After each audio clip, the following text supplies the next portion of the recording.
اعوذ باللہ من الشیطان الرجیم بسم اللہ الرحمن الرحیم۔ پھر حضرت ابراہیم کا تذکرہ آ رہا ہے۔ فما کان جواب قومہ، تو نہیں تھا کوئی جواب حضرت ابراہیم کی قوم کا، الا ان قالوا، سوائے اس کے کہ انہوں نے کہا اقتلوہ او حرقوہ، اس ابراہیم کو قتل کر دو یا اسے جلا دو۔ فانجاہ اللہ من النار، تو اللہ تعالیٰ نے انہیں نجات دی آگ سے۔ ان فی ذلک لآیات لقوم یؤمنون، اور یقیناً اس میں نشانیاں ہیں ان لوگوں کے لیے جو ایمان رکھتے ہیں۔ وقال انما اتخذتم من دون اللہ اوثانا مودۃ بینکم فی الحیاۃ الدنیا، اب یہ ہے جو بہت اہم جو بات ہے جو کہی ہے انہوں نے، اور انہوں نے کہا حضرت ابراہیم علیہ السلام نے کہ دیکھو تم نے جو یہ اللہ کے سوا بت بنا رکھے ہیں، انہیں پوجتے ہو، یہ بھی تم بھی جانتے ہو کہ ان کے پاس کچھ نہیں ہے، تم بھی جانتے ہو کہ ان کو کوئی اختیار حاصل نہیں ہے، تم بھی اور واقع ہو چکے میرے متنبع کرنے کے نتیجے میں تم آگاہ ہو چکے ہو کہ یہ تمہاری حماقت ہے، لیکن تم کیوں چمٹے ہوئے ہو؟ مودۃ بینکم فی الحیات الدنیا، دنیا کی زندگی میں تمہاری باہمی محبتیں جو ہے وہ چمٹا رہی ہیں۔ اب کیا کریں، ہماری قوم ہے، ہماری برادری ہے، ہمارا خاندان ہے، وہ سب یہی کر رہا ہے، میں اگر چھوڑ دوں گا تو میں آؤٹ کاسٹ ہو جاؤں گا، میں تو نکل جاؤں گا پھر برادری سے، اکیلا آدمی کیسا رہے۔ یہ چیزیں ہیں کہ جو انسان کو پھر جمع کر رکھتی ہیں۔ جیسے عصبیت کا ذکر آیا تھا پچھلی صورت میں کہ اب عصبیت نہیں ہونی چاہیے، اسی طریقے سے یہ عصبیت ہی نہیں بلکہ یہ کہ جتنے بھی رشتہ داریاں ہیں، دوستیاں ہیں، کاروبار ہیں، یہ معاملہ جو ہے کہ حق تم پر منکشف ہو چکا ہے، تم جان چکے ہو کہ یہ صرف کوئی شے نہیں ہے یہ تم کر رہے تھے، تمہارے آباء و اجداد نے جو رسمیں ڈالی ہوئی ہیں، اور تمہیں میں نے متنبع کر دیا ہے، تم نے اپنے جیوں میں جھانک کر دیکھ لیا ہے، اپنے گریبان میں جھانک کر دیکھ لیا ہے، اور تم پر یہ بات منکشف ہو چکی ہے کہ جو میں کہہ رہا ہوں وہ ٹھیک ہے، پھر بھی تم جو چمٹے ہوئے ہو اپنے اس نظام کے ساتھ، تو اس کا سبب صرف ایک ہے،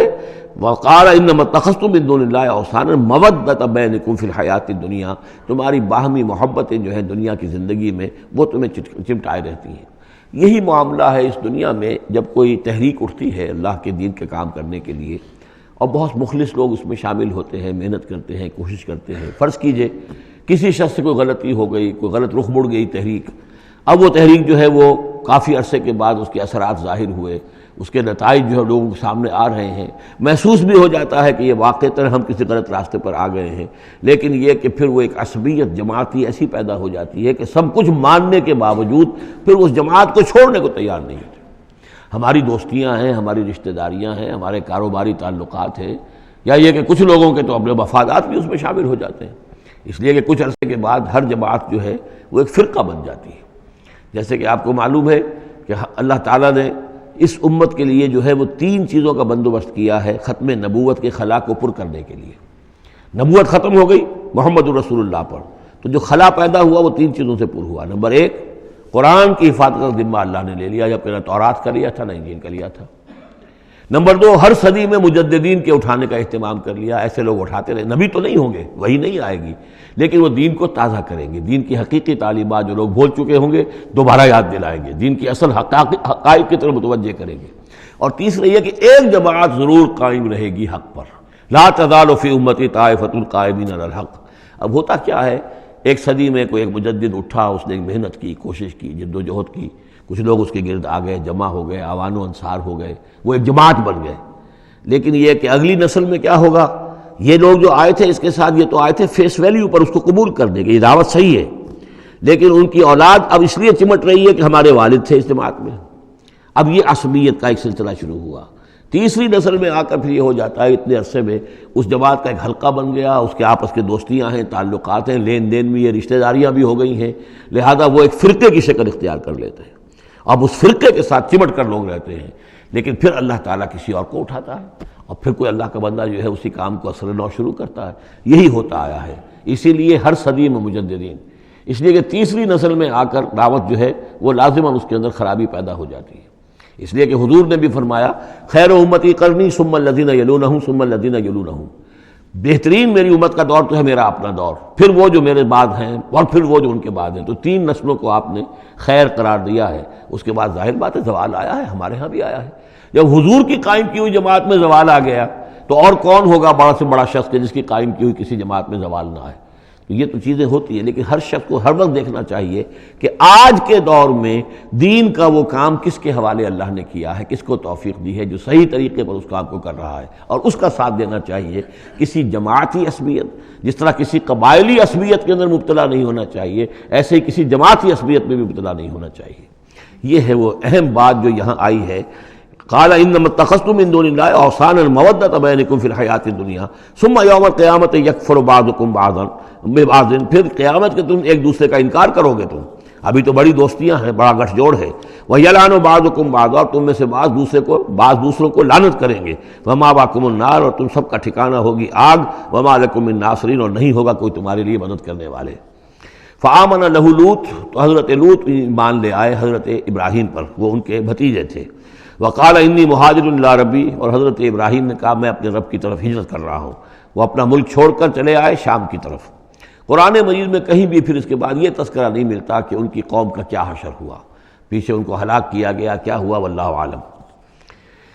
انہ هو العزیز الحکیم، یقیناً اللہ تعالیٰ زبردست ہے، حکمت والا۔ ووہبنا لہ اسحاق و یعقوب، اور ہم نے اسے اسحاق جیسا بیٹا دیا، یعقوب جیسا پوتا دیا۔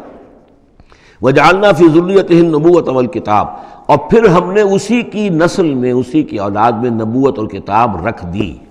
یہ نوٹ کر لیجئے کہ حضرت ابراہیم علیہ السلام کے بعد کوئی نبی، کوئی رسول اس دنیا میں ان کی نسل سے باہر نہیں آیا، لیکن یہ کہ ان کی نسل کہاں کہاں پھیلی ہے یہ ہم نہیں جانتے۔ حضرت ابراہیم کے بیٹے حضرت اسحاق، ان کی نسل کتنی تھی، کہاں کہاں گئی ہے۔ تورات نے تو محفوظ رکھا ہے صرف یعقوب کو، اس لیے کہ بنی اسرائیل کیونکہ یہ لوگ ہیں، اس اپنی نسلی وہ جو بات تھی اس کے حوالے سے حضرت یعقوب کے بارے میں تو ساری چیزیں موجود ہیں۔ حضرت اسحاق کی کوئی اور بیٹا بھی تھا کہ نہیں تھا؟ عیسو تھا مثلا، تو وہ عیسو کہاں ہے، اس کی اولاد کہاں گئی؟